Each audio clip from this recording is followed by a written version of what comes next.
ఒక 5 ఏళ్లుగా ఒక 40-50 ప్రీ రిలీజ్లు గెస్ట్కి వెళ్ళి ఇప్పుడు మళ్ళీ చాలా రోజుల తర్వాత మళ్ళీ నా సినిమా ప్రీ రిలీజ్కి వస్తే చాలా చాలా ఆనందంగా ఉంది. 5 years గ్యాప్ తర్వాత. ఫస్ట్ ఆఫ్ ఆల్ ఇన్నిసార్లు ఇప్పుడు మాట్లాడినా కూడా తడపడలే. ఇప్పుడు చాలా ఎమోషన్స్ తన్నుకొచ్చేస్తున్నాయి. చాలా విషయాలు చెప్పాలి. ఫస్ట్ ఒక 81 days కష్టపడి ఈ సినిమా ఫినిషెస్ అంటే లాస్ట్ ఇయర్ మార్చి నుంచి రాసుకొని దీని మొత్తాన్ని ఒక సెట్ మీదకి తీసుకురావడానికి ఒక సంవత్సరం టైం పట్టింది. చాలా చాలా రైటింగ్ టైము, ప్రీ ప్రొడక్షన్ ఇదంతా జరిగి దాని తర్వాత ఫిబ్రవరి నుంచి షూట్ స్టార్ట్ చేసి ఒక 9 నెలలు ఎక్కడ ఆగకుండా షెడ్యూల్ చేయటం, ఫుటేజ్ చూసుకోవటం, ఇంకా ఇంకా ఇంకా సినిమాని చెక్కుతూ అలాగా ఒక 81 రోజులు చేసాము. ఒక 300 days స్పాన్లో ఒక 80 days వర్క్ చేసాము. చేసి ఫైనల్గా తీసుకొచ్చాము. కానీ ఏంటనంటే December 12th మంచి డేట్ అని అనుకొని అన్నాము. నిన్న ఒక ఇన్సిడెంట్ జరిగింది. అఖండ సినిమా పోస్ట్ పోన్ అవటం వల్ల, చాలా ఇష్యూస్ వల్ల పోస్ట్ పోన్ అవటం వల్ల December 12th వచ్చింది. ఒక్కసారిగా ఎంతో ప్లాన్ చేసుకొని ఎంతో చేసిన ఒక్కసారి నా ప్రపంచం ఒకటి అనుకుని ఒక ప్లానింగ్తో వెళ్ళి ఇన్ని రోజులు నాకు ఒక అద్భుతమైన టీం ఉండటం వల్ల అనుకున్నదంతా చాలా బాగా జరిగింది. ప్రొడ్యూసర్ సపోర్ట్ వల్ల కానీ అన్ని రకాలుగా అన్నీ అనుకున్నట్టు అయిపోయింది. ఒక 2 years నుంచి అన్నీ అనుకున్నట్టు అవటం వల్లేమో ఒక్కసారి అనుకుంది జరగంగానే నేను చాలా డిస్టర్బ్ అయిపోయా. సడన్గా ఫిబ్రవరికి వెళ్ళాల్సి వచ్చిన పరిస్థితి అని కొంతమంది అన్నారు. తర్వాత అలా ఆలోచించుకుంటూ చూసుకుంటుంటే February 7th నుంచి వరల్డ్ కప్ అన్నారు. దాని తర్వాత అలా ముందుకు వస్తే జనవరిలో ఎన్నో పెద్ద రిలీజెస్ ఉన్నాయి. December 25th రిలీజెస్ ఉన్నాయి. ఇంకేదో ఒక చిన్న ధైర్యం, ఓకే మన మంచి సినిమాని తీసాం కదా, ఏదో ఖచ్చితంగా మోగ్లీ అనేవాడు చాలా మంచోడు, మోసం చేయడు అన్న నమ్మకంతో ఉన్నాము. సో నమ్మి ఇంకా ఫైనల్గా December 13th వస్తున్నాము. సో చాలా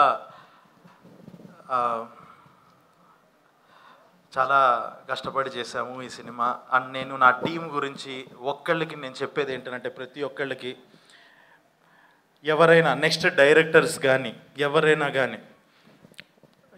మీ దగ్గరికి వచ్చి నేను మోగ్లీ సినిమాలో యాక్ట్ చేశాను, మోగ్లీ సినిమాలో వర్క్ చేశాను, నేను ఒక యాక్టర్ని మోగ్లీ సినిమాలో ఈ క్యారెక్టర్ చేశాను అని ఎవరన్నా చెప్తే మీరు ఆడిషన్ తీసుకోవాల్సిన అవసరం లేదు. వాళ్ళు తోపనర్థం. టెక్నీషియన్స్ కూడా అంతే.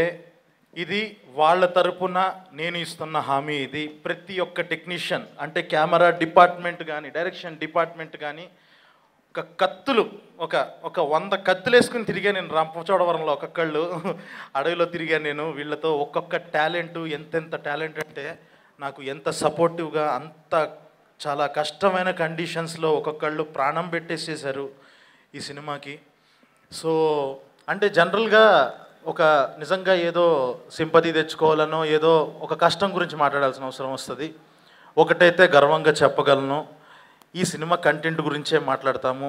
నేను వాళ్ళ కష్టాన్ని జనాలకి తెలియాలి అని చెప్పేసి చెప్తున్నాను. నా కష్టం గురించి అయితే నేను చెప్పట్లేదు.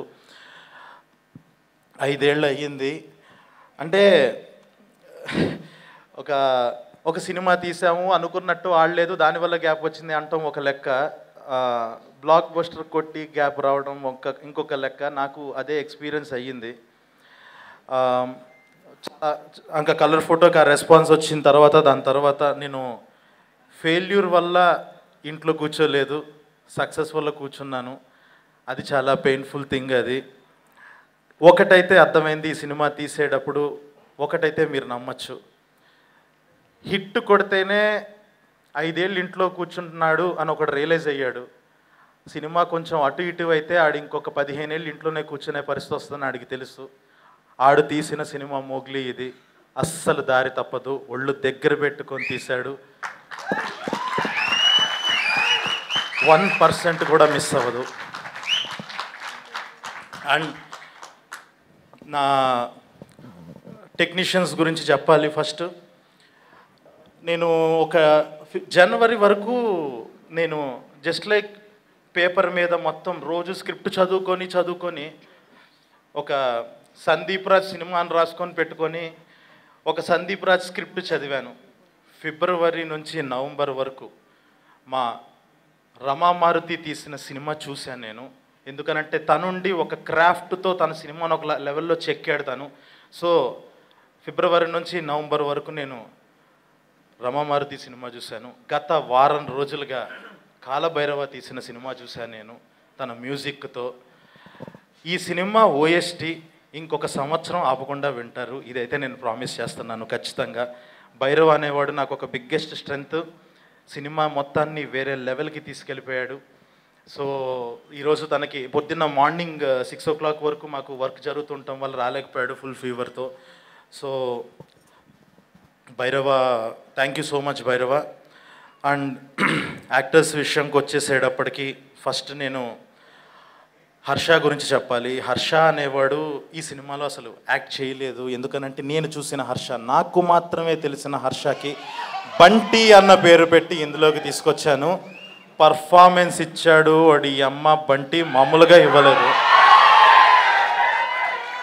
అంటే వాడేదో ఇలా వచ్చి జోకులు వేసేసి మాట్లాడతాడు కానీ చాలా పెద్ద మోసగాడాడు. అదంతా అబద్ధం. వాళ్ళలో ఒక డెప్త్ ఉంది. అదే రేపు యాక్టర్గా కూడా మీరు చూస్తారు. ఎందుకంటే నేను చూసిన హర్ష ఒక మోగ్లీకి ఒక పక్కన బంటి అనేవాడు ఎలా ఉన్నాడు, ఓహో సందీప్తో హర్ష ఎలా ఉంటాడనమాట మనకెవరికి తెలియకుండా అన్నది రేపు ప్రపంచానికి తెలుసుద్ది రేపు 13th. అంత ఇంపార్టెంట్ నాకు హర్ష. అండ్ అంత డెప్త్ ఉన్న మనిషి. పర్ఫార్మెన్స్ డెఫినెట్గా చాలా చాలా ఒక బాలయేసు గురించి ఎలా అయితే మాట్లాడుకున్నారో దానికి 10 మాట్లాడుకుంటారు బంటి గురించి, ప్రభాస్ బంటి గురించి. అండ్ ఆల్ ది యాక్టర్స్, నన్ను నమ్మి ఈ సినిమా కోసం వచ్చి వర్క్ చేసిన ప్రతి యాక్టర్. అంటే జస్ట్ లైక్ నేను అందరినీ ఒక మెసేజ్తో, ఎవరిని ఒక కాస్టింగ్ డైరెక్టర్ ద్వారానో ఒక మేనేజర్ ద్వారానో ఎవరిని కాంటాక్ట్ అవ్వలేదు. నేనే వాళ్ళని రిక్వెస్ట్ చేసి చాలా మంచి క్యారెక్టర్ అంటే మీరు రాశారంటే ఖచ్చితంగా బాగుంటుంది అని నమ్మి చేసిన ప్రతి ఒక్క యాక్టర్. విశాల్, లవ్ యూ, చాలా బాగా చేశారు విశాల్. అండ్ హిమ, శ్రావ్య, పవన్, అలెక్స్, మొత్తం వర తర్వాత మాట్లాడతా వర గురించి.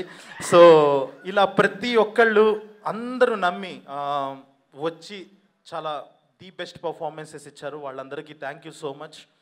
అండ్ సాక్షి, ఈ సినిమాలో నాకు సినిమా జర్నీ అయిపోయిన టైంకి నాకు ప్రతి ఒక్కరిని ఒక డైరెక్ట్ చేసిన ఫీల్ ఉంది, కానీ ఒక్క అమ్మాయినే డైరెక్ట్ చేసినట్టు అసలు అనిపించట్లేదు. ఎందుకనంటే ఏ రోజు ఒక టేక్ కన్నా ఎక్కువ ఎక్స్ట్రా తీసుకోలేదు. అండ్ డెఫ్ అండ్ మ్యూట్ క్యారెక్టర్లో ఒకరోజు ఇంకా మాకు మైండ్ పోయిన విషయం ఏంటంటే డెఫ్ అండ్ మ్యూట్గా యాక్ట్ చేయొచ్చు, అదంతా ఒక లెవెల్. ఒకరోజు లిటరల్లీ ఒక సీన్లో తన పక్కన ఒక పెద్ద క్రాకర్ బ్లాస్ట్ అవ్వాలి.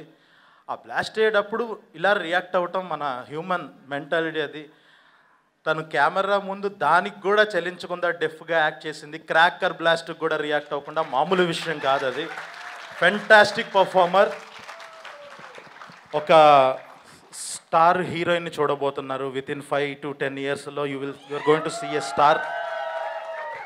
అండ్ ఈ సినిమాకి పేపర్ మీద ఉన్న దగ్గర నుంచి సినిమా వచ్చిన తర్వాత నాకు ఒక క్లారిటీ ఉంది. నేను ఇలాగ బిహేవ్ చేయాలి, ఈ క్యారెక్టర్ ఇలా బిహేవ్ చేయాలని చెప్పి నేనే యాక్ట్ చేసి చూపించేస్తూ ఉంటా. కానీ ఒక నోలన్ అనే క్యారెక్టరు చాలా ఫేవరెట్గా, అంటే ఈ సినిమా మిగతా సినిమాల నుంచి ఎలా అవుతుంది అని అంటే ఒక నోలన్ అనే క్యారెక్టర్ ద్వారా అని నమ్మా. నేను ప్రాణం పెట్టి రాసుకున్న ఒక విలన్ క్యారెక్టరు. సో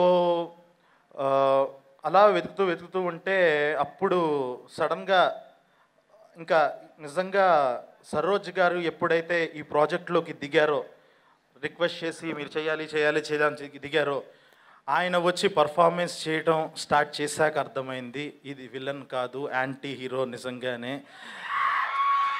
3వ రోజుకి 4వ రోజుకి నాకు అర్థమైపోయిన విషయం ఏంటి అని అంటే, కొన్ని రోజులకి ఇంకా నేను చేసి చూపించడం ఆపేశాను. ఆయన ఏదన్నా ఎడిషన్స్ ఇస్తుంటే ఓకే నోలన్ అనేవాడు ఇలాగే బిహేవ్ చేస్తాడేమో, ఓకే ఈయనే కరెక్ట్ అన్న లెవెల్లో ఆయన్ని నమ్మేశాను. అంతే లెవెల్ ఆఫ్ పర్ఫార్మెన్స్ ఇచ్చేశారు. ఒక్కటి ఆయన క్యారెక్టర్ వచ్చిన తర్వాత ఇంటర్వెల్లో దిగుతుంది ఆ క్యారెక్టర్. దిగిన తర్వాత మీకు ఒకటి చెప్తున్నాను. సెకండ్ హాఫ్ స్టార్ట్ అయిన దగ్గర నుంచి ఈయనకి ఇప్పుడు మనం ఒక టెక్నీషియన్స్గా, యాక్టర్స్గా చాలామంది ఒక సెక్షన్ ఆఫ్ ఆడియన్స్కి తెలుసుంటాం. తెలియని వాళ్ళు కొంతమంది ఉంటారు. ఆ తెలియని వాళ్ళ దగ్గరికి వెళ్ళి ఈయన పలానా ఇండస్ట్రీలో పెద్ద స్టార్ హీరో చూడు ఎలా ఉన్నారో అని అంటే ఖచ్చితంగా నమ్మేస్తారు. ఆ లెవెల్ ఆఫ్ ఆరా క్యారీ చేశారు ఆ క్యారెక్టర్తో. ఆయన అంత స్టార్ పర్ఫార్మెన్స్ ఇచ్చారు. థ్యాంక్ యూ సో మచ్ అండి, thank you so much. And finally ఎక్కడ మొదలుపెట్టానో అక్కడికి రావాలి ఫైనల్గా ఎండ్కి. నా Mowgli Roshan. So last year మార్చ్లో ఈ కథ రాసినప్పటి నుంచి, కథ డిస్కషన్ చేస్తున్నప్పటి నుంచి, నేను మారుతి కూర్చొని కథ రాస్తున్నంతసేపు, ఇద్దరం డిస్కస్ చేస్తున్నంతసేపు నా వైఫ్ మా చాందిని చెప్తుండేది ఇది రోషన్ కరెక్టు, రోషన్ కరెక్టు అని చెప్పేసి. తను నమ్మింది రోషన్. ఇంకా బబుల్గమ్ ఓటీటీలో వచ్చిన తర్వాత బబుల్గమ్ సినిమా చూసి అసలు తనే పర్ఫెక్టు, అసలు నువ్వు ఇంకొక ఆప్షన్కి వెళ్ళకు అని చెప్పేసి తనే పంపించింది నరేషన్కి. అప్పుడు వెళ్ళినప్పటి నుంచి తనతో ఒక జర్నీ స్టార్ట్ అయినప్పటి నుంచి ఒక మోగ్లీ అనే వర్డ్ అప్పటిదాకా ఊహించుకున్నాను, ఒక మోగ్లీని చూడటం మొదలుపెట్టాను. ఈ సినిమా మోగ్లీ అనే సినిమా మీకు ఎందుకు, అందరం జస్ట్ లైక్ 1 ఫిలిం 2 ఫిలిం వాళ్ళమే అయినా కూడా ఎందుకు మీకు ఇంత క్వాలిటీ కనిపిస్తుంది అని అంటే అది ప్రొడ్యూసర్స్ నమ్మకంతో పాటు ఎక్కడ 1% కూడా కాంప్రమైజ్ అవ్వకుండా కాలంలో దూకమంటే కాలంలో దూకేస్తూ గుర్రం ఎక్కేసే ఒక్క సినిమాలో ఐఎమ్ ప్రౌడ్ టు సే ఒక్క గ్రీన్ మ్యాట్ షాట్ కూడా ఉండదు. అంత కష్టపడి ఒరిజినల్ అడవుల్లో చేశాము అని అంటే అది కేవలం డే 1 నుంచి రోషన్ ఇచ్చిన సపోర్ట్ వల్లే. ఒక మురిక్కాలంలో ఒకటి చూసి దాని మీద ఒక 200 దోమలు ఉంటే డిఓపికేమో నాకు ఈ కాలమే కావాలి, నాకు ఇది బాగా నచ్చింది లైటింగ్ అంటాడు.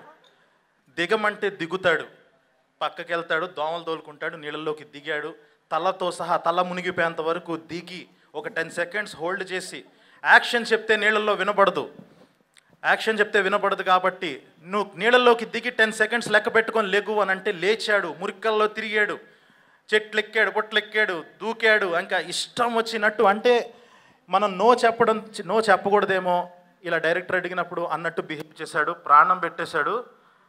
నువ్వు పడిన దానికి ఖచ్చితంగా తిరిగి వచ్చేస్తా డార్లింగ్, ఖచ్చితంగా అస్సలు బాధపడకు, ఎక్కడ డౌట్ కూడా పడకు, కష్టం. ఒకటైతే ఫైనల్గా ఒకటి చెప్తున్నా మోగ్లీ గురించి.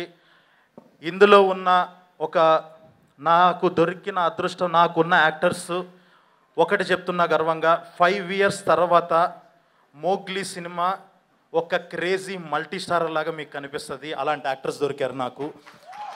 ఆ లెవెల్ మాస్ హీరోలను దింపుతున్నాం మేము రేపు 13వ తారీఖున.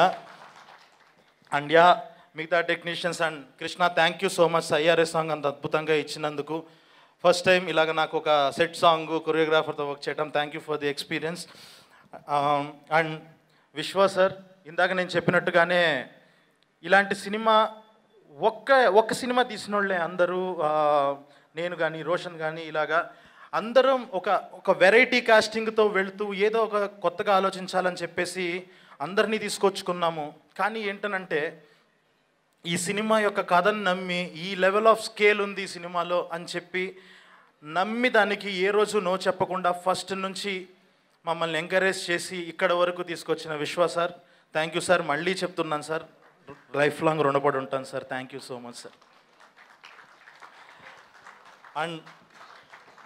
And costume designer Sushmita, Annapurna, fantastic job అసలు మీరు కూడా. అండ్ మిగతా టెక్నీషియన్స్, నటరాజ్ అని చెప్పేసి ఇది ఒక action love story, single card మొత్తం సినిమా అంతా. సినిమాలో 80 రోజులు ఉంటే మొత్తం 50 డేస్ ఆఫ్ యాక్షన్ డైరెక్టర్ ఉండాల్సిన పరిస్థితి అది. తను కూడా ప్రాణం పెట్టేశాడు ఈ సినిమాకి.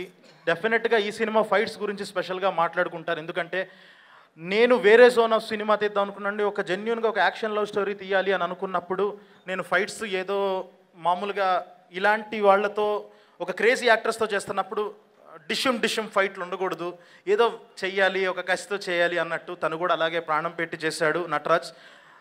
Thank you so much Nataraj. ఈరోజు తను వేరే షూట్లో ఉండటం వల్ల రాలేకపోయాడు.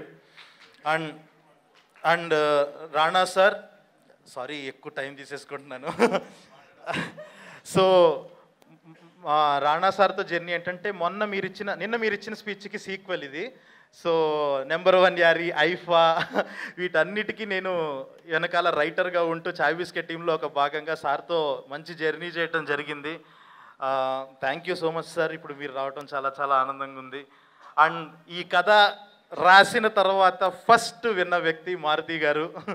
సో ఆయన ఇచ్చిన కాన్ఫిడెన్స్, ఆ ఫస్ట్ సీన్కి ఇందాక సార్ ఏదైతే మాట్లాడారో ఆ ఫస్ట్ సీన్ తాలూకా ఆ ఐడియాని ఇంకా ఎన్హాన్స్ చేసి అలా ఫస్ట్ నుంచి ఆ కథని నమ్మి చాలా ఐడియాలు ఇస్తూ చాలా హెల్ప్ చేశారు. Thank you so much sir, Maruti sir. And ఇంకెక్కువ టైం తీసుకోను. ఫైనల్గా మోగ్లీ అనే సినిమా రేపు 13వ తారీఖు రిలీజ్ అవుతుంది. ఖచ్చితంగా మీరు మనం ఒక మంచి బిర్యానీ తినడానికి వెళ్ళినప్పుడు బయటకు వచ్చిన తర్వాత పాన్ డబ్బా దగ్గర ఆగి కిళ్ళి తింటాం కదా, మీరు అక్కడికి వెళ్ళండి. బయట ఒక పాన్ డబ్బా ఉంటుంది, అందులో మీనాక్షి స్వీట్ పాన్ అని ఉంటుంది, అదే మా మోగ్లీ సినిమా. సో ఖచ్చితంగా కిక్ ఇస్తుంది, మామూలు కిక్ ఇవ్వదు, మిస్ అవ్వదు సినిమా. ఖచ్చితంగా మీ అందరికీ నచ్చుతుంది. ఏ స్క్రీన్ ప్లే బుక్ రైటర్స్కి నేను వాల్యూ ఇచ్చానో లేదో తెలియదు, ఇంతకు ముందు తీసిన సినిమాలకి వాటికి వాల్యూ ఇచ్చానో తెలియదు, కానీ ఒక్క వాల్యూ ఇచ్చి తీసా ఈ సినిమా. మీ టైం ప్రతి నిమిషం it will be fun, CDE comedy, drama, emotion, ఈ మూడిట్లో ఒకటి ఎంజాయ్ చేస్తారు. 2.5 గంటలు అలా సీట్లలో కూర్చొని విజిల్స్ వేస్తారు, ఎంజాయ్ చేస్తారు, ప్రతి ఎమోషన్ని ఎక్స్పీరియన్స్ చేస్తారు. ప్రాపర్ థియేట్రికల్ ఎక్స్పీరియన్స్ ఉంటుంది. You will love it. Thank you so much. And ఈ మొత్తం జర్నీలో నాకు సపోర్ట్గా నిలిచిన నా ఫ్యామిలీకి, నా వైఫ్కి thank you so much. So just like 1 year నుంచి నేను మ్యాక్సిమం ఒక 300 days ఈ వర్క్ మీదే ఉండి అసలు సరిగ్గా టైం ఇవ్వలేక మొత్తం సినిమా మీదే అయిపోయింది. తను కూడా అర్థం చేసుకొని చాలా సపోర్టివ్గా ఉంది. అడక్క ఫస్ట్ టైం మొన్న ఒక కోరిక అడిగింది. 4 years ఆఫ్ రిలేషన్లో ఎప్పుడో 5 years బ్యాక్ సెలబ్రేట్ చేసుకున్నావు నువ్వు, ఒక్కసారి నువ్వు సెలబ్రేట్ చేసుకుంటే చూడాలని ఉంది అని అడిగింది. రేపు 13వ తారీఖు నైట్ చూద్దాం, సెలబ్రేషన్ అంటే ఏంటో చూపిస్తా. సో మోగ్లీ చూడండి, 13th అద్దిరిపోద్ది సినిమా. ఖచ్చితంగా మంచి థియేటరికల్ ఎక్స్పీరియన్స్. థ్యాంక్ యూ ఇంత ఓపిక్గా విన్నందుకు. Sorry for wasting your time and thank you. Love you all. Superb. Thank you so much, Sandeep Raj garu. Wishing you a big theatrical success.